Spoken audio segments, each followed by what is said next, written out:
Après le lancement de l'opération d'appui aux produits alimentaires, votre chaîne El Mauritania témoigne de l'affluence et des impressions des bénéficiaires dans les 3 wilayas de Nouakchott.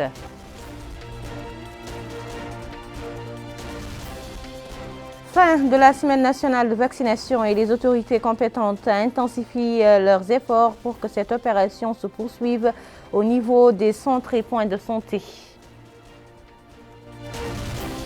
Les paysages et sites touristiques à l'intérieur du pays attirent de plus en plus de citoyens qui fuient le tapage de la ville.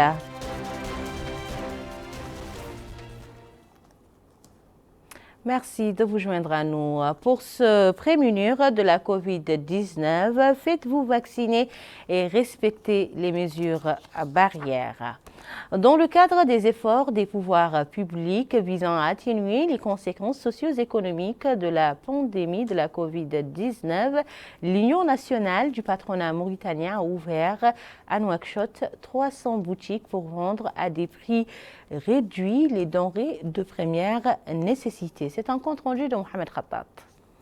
Ouverture hier dans les 9 Muqata'a de Nouakchott de 300 boutiques auront à vendre des produits alimentaires de base à prix réduit. Cette initiative de l'Union nationale du patronat mauritanien vient en appui aux efforts des pouvoirs publics visant à faciliter l'accès des citoyens, en particulier les groupes vulnérables et les personnes à revenus limités, aux produits alimentaires de base alors que les prix connaissent une flambée vertigineuse. Un constat depuis quelques semaines dû au niveau mondial de baisse des récoltes et la hausse vertigineuse des prix du transport des marchandises. L'action a été saluée par les petits commerçants auxquels l'opération de revente a été confiée. Nous revendons, dit ce commerçant, le sucre à 230 ouguiyas le kilogramme, le riz à 255 ouguiyas le kilogramme, le blé à 150 ouguiyas le kilogramme, les litres d'huile de bidon à 280 ouguiyas, les pâtes alimentaires à 300 ouguiyas le kilogramme et le lait en poudre à 750 ouguiyas le kilogramme.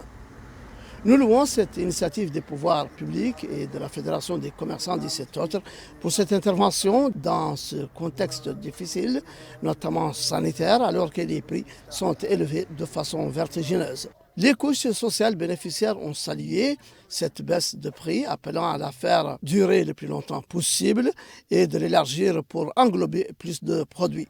D'autres estiment que cette opération est bien vue car les boutiques n'ont pas de jour où elles sont fermées, ce qui les différencie des anciennes opérations de vente de produits subventionnés qui ne travaillaient pas les jours non ouvrables comme le week-end. Il est à noter que l'ouverture de ces 300 boutiques pour vendre à prix réduit revêt plusieurs significations, dont le sens aigu de la responsabilité sociale des acteurs économiques nationaux, en plus de concrétiser la volonté et les recommandations du président de la République, Mohamed Ould Cheikh Al Ghazouani, d'œuvrer à améliorer les conditions de vie décentes des citoyens, en particulier les groupes vulnérables. Reste à indiquer que l'opération se poursuivra pendant une période de 6 mois et fera l'objet d'évaluations tous les 3 mois en vue d'y apporter d'autres améliorations. Prenons connaissance de la dernière situation épidémiologique relative à la pandémie de la COVID-19 dans notre pays avec ce bulletin quotidien du ministère de la Santé. Pour la situation épidémiologique de la pandémie COVID-19, nous avons enregistré durant les dernières 24 heures 180 nouveaux cas, dont 10 cas contacts et 170 cas communautaires. Nous avons aussi enregistré 284 nouvelles guérisons et malheureusement un décès. Le cumul des cas positifs enregistrés depuis le début de la pandémie est de 31 822. Le cumul de guérison est de 28 167 et le cumul de décès est de 673. Pour les cas actifs, aujourd'hui, nous avons 2 982, dont 2862 asymptomatiques, 62 avec des symptômes simples et 58 avec situation clinique grave. Les nouveaux cas enregistrés se répartissent par Muqata'a comme suit. Un nouveau cas à Timbedra, 1 à Ayoun, 1 à Tintan, 3 à Mbout, 1 à Mongel, 3 à Bababé, 7 à Muqta al-Hajar, 8 à Boutilimit, 1 à Kermessin, 2 à Medadra, 4 à Wadenaga, 3 à Arkiz, 2 à Rosso, 10 nouveaux cas à Aoujeft, 8 à Atar, 4 à Shingiti, 7 à Wadan, un nouveau cas à Chami, 24 à Nouadhibou, 1 à Birmegrain, 1 nouveau cas à Fderik, 2 à Zouarat, 3 à Gjoujet, 3 à Oksar, 33 nouveaux cas à Tafraq Zeyna, 3 à Darnaïm, 14 à Tayaret, 11 nouveaux cas à Toujounine, 14 à Arafat, 1 nouveau cas à Almina et 3 nouveaux cas à Riyad. Les tests réalisés durant les dernières 24 heures sont au nombre de 1665, dont 1052 TDR et 613 PCR. Les nouveaux hospitalisés pendant les dernières 24 heures sont au nombre de 24, dont 17 avec situation simple et 7 cas graves. Aussi, nous avons enregistré 19 sorties d'hôpital durant les dernières 24 heures. Le nombre total des hospitalisés pour cause Covid-19 sont au nombre de 120, dont 58 graves. Nous souhaitons prompt rétablissement à tous nos malades hospitalisés. Comme annoncé dans les titres, la vaccination contre la Covid-19 se poursuit. À Nouadhibou et à Timbedra, les centres de vaccination connaissent une véritable affluence des populations. Mohamed El-Khattat nous fait le point de la situation. Parce qu'il est l'un des principaux piliers de l'économie nationale, l'établissement portuaire de la baie du Repos, ou port de pêche artisanale, est une destination prisée pour nombre de personnes, nationaux et étrangers. D'où l'importance du point de vaccination contre la Covid-19 qui y a été ouvert et qui connaît une grande affluence de longues files d'attente défilant à longueur de journée pour prendre leur dose de vaccin. La vaccination, dit ce jeune homme, est essentielle pour se prémunir contre le virus et ses variants.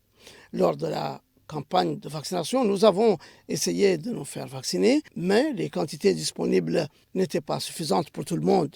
Nous avons appris qu'un complément de vaccin est disponible et nous voilà faire le rang pour en bénéficier. Pour cet autre, venez prendre sa deuxième dose, bien que ce soit un jour de week-end. Il affirme avoir été bien accueilli et pris son vaccin. Idem pour cet autre qui salue cette prédisposition des autorités du port artisanal leur permettant de se faire vacciner contre la maladie. Il faut indiquer que depuis l'ouverture de ce point de vaccination au port artisanal, plus de 2000 personnes ont pris le vaccin. Je suis dans ce point de vaccination depuis 12 jours, dit cette infirmière. Nous avons bouclé la semaine nationale de vaccination et nous travaillons ces jours fériés pour vacciner les gens car l'affluence est grande. Pas moins de 200 personnes sont vaccinées chaque jour, dit-elle. Nous venons dès 8 heures le matin pour ne repartir que vers 19h ou 20h. Ainsi, l'établissement portuaire de la baie du Repos accompagne et poursuit ses efforts de vaccination contre la Covid-19. Pour ces responsables du port artisanal, il est normal de continuer à vacciner les usagers de cette importante infrastructure portuaire très fréquentée. De même qu'à l'intérieur des bureaux et des structures du port, se poursuit une opération de désinfection des locaux, sachant que plus de 40 000 personnes fréquentent le port artisanal de pêche de Nouadhibou. À Timbedra, dans le Hod Sharqi, le centre de santé connaît lui aussi une affluence non négligeable des populations de plus en plus conscientes de la gravité de la Covid-19, qui connaît un rebond certain, et de l'impérieuse nécessité de se faire vacciner pour se protéger contre la maladie.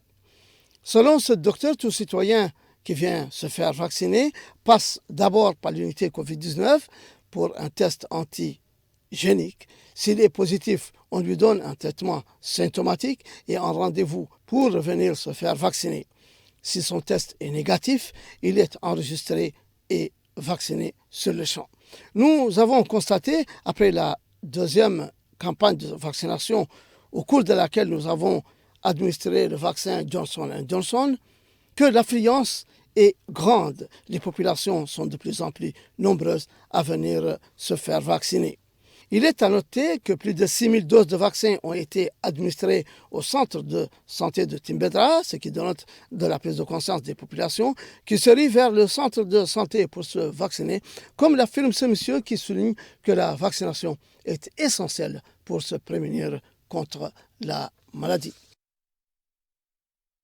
Le nouveau réseau routier de la ville de Sélibabi va faciliter la vie de ces populations grâce à la fluidité de la circulation des personnes et des biens.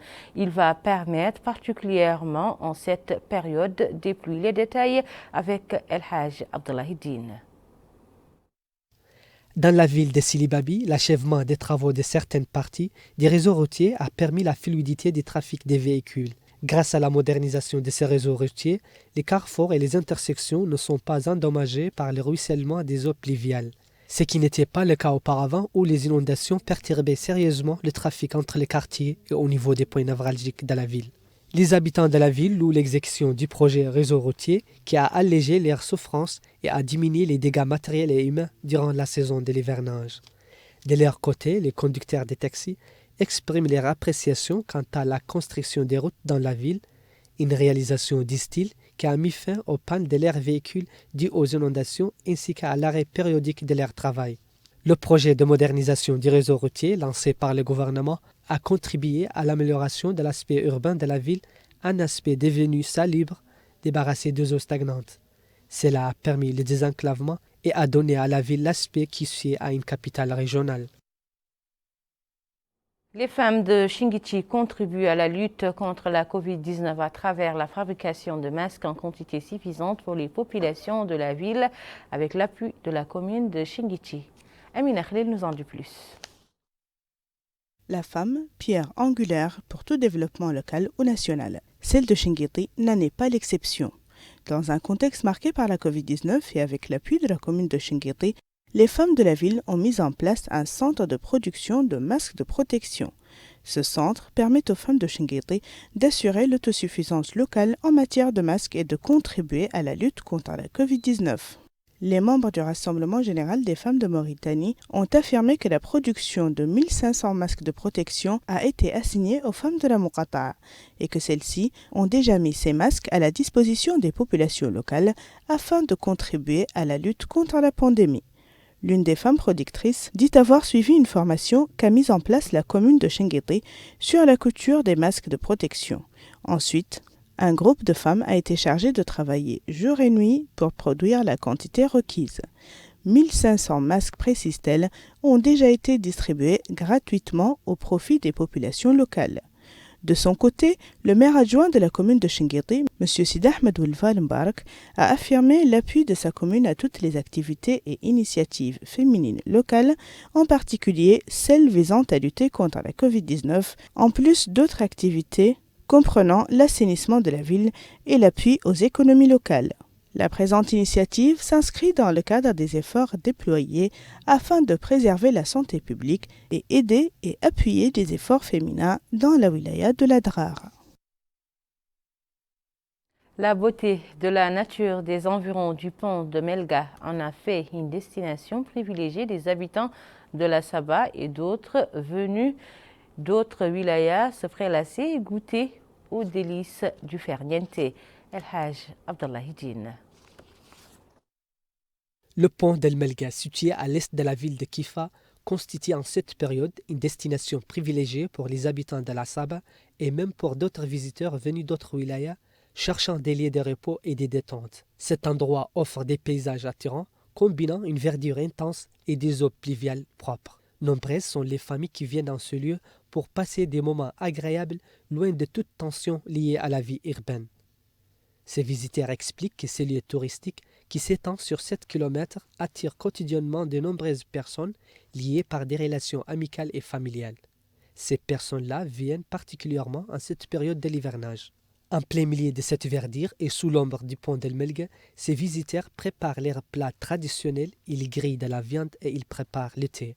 Parmi les visiteurs qui viennent de Nouakchott pour jouir de cette belle nature verdoyante et où les mares d'eau reflètent le ciel, cet homme accompagné de sa famille vante la spécificité touristique de cet endroit à nul autre pareil. Sur les murs du pont, des visiteurs ont laissé des traces pour immortaliser leur visite en ce lieu touristique, écrivant leur nom et la date de leur visite. Des empreintes laissées non pas pour l'éternité et qui rappelleront à leurs bons souvenirs les nouveaux venus en cet endroit dont la magie opère toujours. De nouveaux lieux de détente au cœur de la capitale, Nouakchott, du lait de chamel, du thé, des khaïmas et de l'air pur. Que peut-on désirer de plus? Un pont de la Brousse s'est installé au cœur de la ville. Amina Khalil. En voyant ces paysages, on se croit en plein désert, loin des milieux urbains et de la pression de la ville. Mais une fois un zoom arrière effectué, on se rend compte qu'on est toujours bel et bien au cœur de la ville de Nouakchott. Ici, sur les bords de la route, certains gérants de projets ont transformé des espaces non utilisés en lieux de détente avec un minimum de moyens. Durant le week-end, les visiteurs viennent des différentes muqata'a de Nouakchott pour briser la routine de la ville après une longue semaine de travail. Pour ce citoyen, la chaleur est insupportable à l'intérieur des maisons. Venir ici me rappelle, dit-il, l'ambiance de la brousse, son air frais et sa nourriture simple. Le travail, poursuit-il, m'empêche d'aller en vacances actuellement. Le travail, poursuit-il, m'empêche d'aller en vacances actuellement, mais l'existence de ce genre d'endroit me permet d'échapper un peu au bruit de la ville.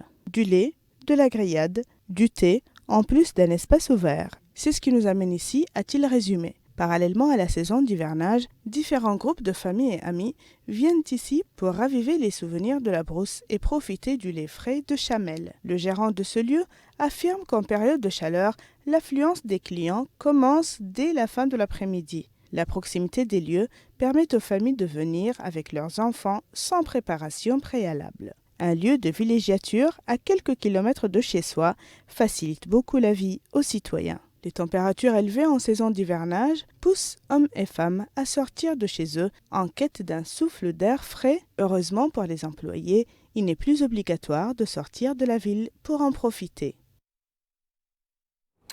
Merci beaucoup Emina Khlil. C'est la fin de ce journal, mais avant de nous quitter, le rappel des titres. Une journée après le lancement de l'opération d'appui aux produits alimentaires, votre chaîne Al Mauritania témoigne de l'affluence et des impressions des bénéficiaires dans les 3 wilayas de Nouakchott. Après la fin de la semaine nationale de vaccination, les autorités compétentes intensifient leurs efforts pour que cette opération se poursuive au niveau des centres et points de santé.